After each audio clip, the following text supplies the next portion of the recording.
আমার পকেটে টাকা আছে, এখানে ধরলো যে আপনি কেন এইভাবে অন্যায় কিছু কাজ করছেন আইন শৃঙ্খলা বাহিনীর সাথে রিলেটেড। আমি আমার ক্যাশ বহন করব, সেটা প্লেনে না ট্রেনে না হেলিকপ্টারে, দুইটা তার রাইট আছে। তার নির্বাচনে যারা হেরে যাচ্ছেন মনে হচ্ছে তারা কোনো না কোনোভাবে জনগণকে বিভ্রান্ত করার জন্য এই ধরনের একটা অসৎ উদ্দেশ্যে কাজগুলো তারা করেছেন। আমাদের একজন দায়িত্বশীল আজকে তিনি ঢাকা থেকে গিয়েছেন সৈয়দপুর বিমানবন্দরে, এবং সেখানে আইন শৃঙ্খলা বাহিনী তাকে একটা সাজানো নাটক করেছেন। তিনি তার বক্তব্য স্পষ্ট করেছেন যে আমার ব্যবসায়ের জন্য আমি আসা যাওয়া করি, ব্যাংক বন্ধ, আমাকে কিছু লেনদেন করতে হয়, এই জন্য তার সাথে কিছু নগদ টাকা ছিল, যেটি খুবই স্বাভাবিক। একজন মানুষ ব্যবসা করতে পারেন তার পরিবারের প্রয়োজনে বা অন্য প্রয়োজনে তিনি এটা ক্যারি করতে পারেন। এয়ারপোর্টের মতো একটা রেস্ট্রিক্টেড এরিয়াতে যেখানে খুবই লিমিটেড মানুষের চলাফেরা, সেখানে একটা নাটক সাজানো হয়েছে যে তিনি এই টাকা নিয়ে যাচ্ছেন এবং এটার বিভিন্ন অর্থ করার জন্য বিভিন্ন ধরনের বলা হচ্ছে নিউজ করা হচ্ছে। ইতিমধ্যে তিনি একজন বয়স্ক লোক, একজন দায়িত্বশীল ব্যক্তি আমাদের, তিনি অসুস্থ হয়ে পড়েছেন মেন্টালি এই টর্চারের কারণে। তিনি এই মুহূর্তে হাসপাতালে আছেন, রংপুর হাসপাতালে তাকে নেওয়া হচ্ছে। আমরা খুবই দৃঢ়তার সাথে বলতে চাই, বাংলাদেশ জামাত ইসলামী তার নীতি নির্ধারণ, তার কর্মপন্থা, তার কর্মসূচি এবং তার সাংগঠনিক কার্যক্রম পরিচালনা সব সময় স্বচ্ছতা এবং জবাবদিহিতার সাথে আমরা ভূমিকা পালন করে থাকি।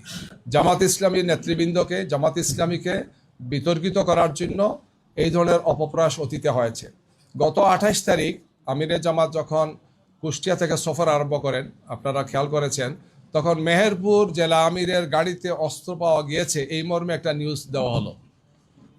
পরে দেখা গেল 1 ঘন্টার মাথায় সেটা হচ্ছে বাঁশ ছিল, লাঠি ছিল, অথবা এই ধরনের ছিল যেগুলা কাজের জন্য নেওয়া হচ্ছে, অর্থাৎ সেখানে স্টেজের কাজের জন্য নেওয়া হচ্ছে, শাবল নেওয়া হচ্ছে, কুদাল নেওয়া হচ্ছে। 1 ঘন্টার মধ্যে পরবর্তীতে তার গাড়ি দেখা গেল তিনিও গাড়িতে নেই, তার নির্বাচনী কাজে ব্যবহৃত গাড়িতে এই জিনিসগুলো ছিল, কিন্তু বলা হলো যে অস্ত্র তিনি বহন করছেন।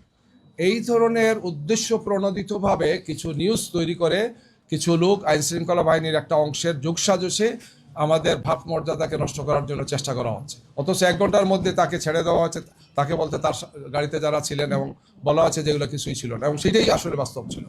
তো এইভাবে আমাদের সে মনে হচ্ছে যে একদল লোক রাজনৈতিকভাবে জামাত ইসলামীকে মোকাবেলা করতে ব্যর্থ হয়। জনতার এই যে বিপুল প্রত্যাশা, বিপুল যে আলহামদুলিল্লাহ আগ্রহ আমাদের দিকে, এই জন্য একের পর এক এই সমস্ত ঘটনাগুলো তারা ঘটাচ্ছেন গিয়ে।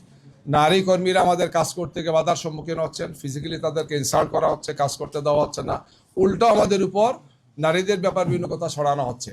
এবং এই ধরনের সাজানো ঘটনাগুলো অত্যন্ত স্পষ্ট হয়ে যাচ্ছে। একটা ঘটনা ঘটে, এক জায়গা থেকে তারা প্রেস ব্রিফিং করেন, তারপরে গিয়ে তারা আবার নির্বাচন কমিশনে হাজির হন, এগুলো নিয়ে তারা অভিযোগ করেন। মানে এটা রিলেটেড, একটার সাথে একটা রিলেটেড, অর্থাৎ এই ধরনের একটা ঘটনা সাজানো হবে, তাৎক্ষণিকভাবে সেটা ব্রিফিং হবে, তারপর সেটা ইসিতে যাবেন অথবা একটা কর্মসূচি দেবেন।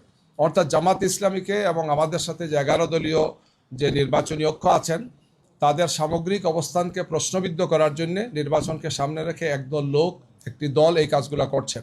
আমরা মনে করি যে এটা সুস্থ রাজনীতি নয়, এটা সুস্থ রাজনৈতিক চর্চা নয়। যেহেতু চলাফেরার জন্য এখন গাড়ি ঘোড়ার সীমিত চলাফেরা, বিভিন্ন ধরনের চেক করে বিভিন্ন ধরনের বিষয় আসে এখানে, তিনি মনে করেছেন যে আমার জন্য এটা সেফ, এটা করতেই পারি, আমি আমার ক্যাশ বহন করব, সেটা প্লেনে না ট্রেনে না হেলিকপ্টারে, দুইটা তার রাইট আছে। তার তিনি তো কোনো অন্যায় তিনি করেন নাই, কোনো ক্রিমিনাল অফেন্স না, একজন লোক কোনো ক্রিমিনাল অফেন্স করেন নাই। তিনি এখান বলেছেন তিনি একজন বয়স্ক লোক, সম্মানিত লোক, তিনি একজন দায়িত্বশীল ব্যক্তি।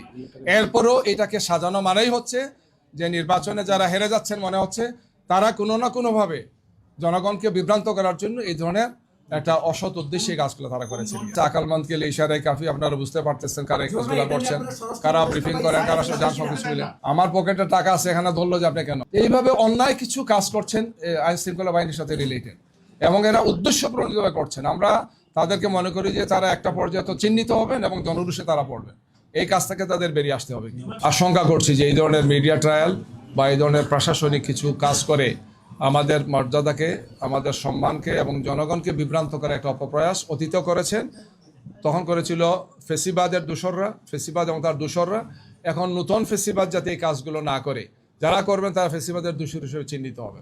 আমরা জনগণের কাছে আমাদের সবগুলো বিষয়কে স্পষ্ট রাখি। এটা উনি সুস্থ, উনি ব্যাখ্যা দেবেন, কোনো সমস্যা নাই। আমরা ওনার মুক্তি চাই এবং আইন শৃঙ্খলা বাহিনীর সাথে যারা জড়িত এই কাজটা করেছেন আমরা অবিলম্বে তাদের ব্যাপারে তদন্ত করে ব্যবস্থা নেওয়ার জন্য কথা বলছি। তাকে মুক্তি দেওয়া, তার চিকিৎসার ব্যবস্থা করা, তার পরিবারের কাছে তাকে ফিরিয়ে দেওয়া, আমরা এটা দাবি করছি।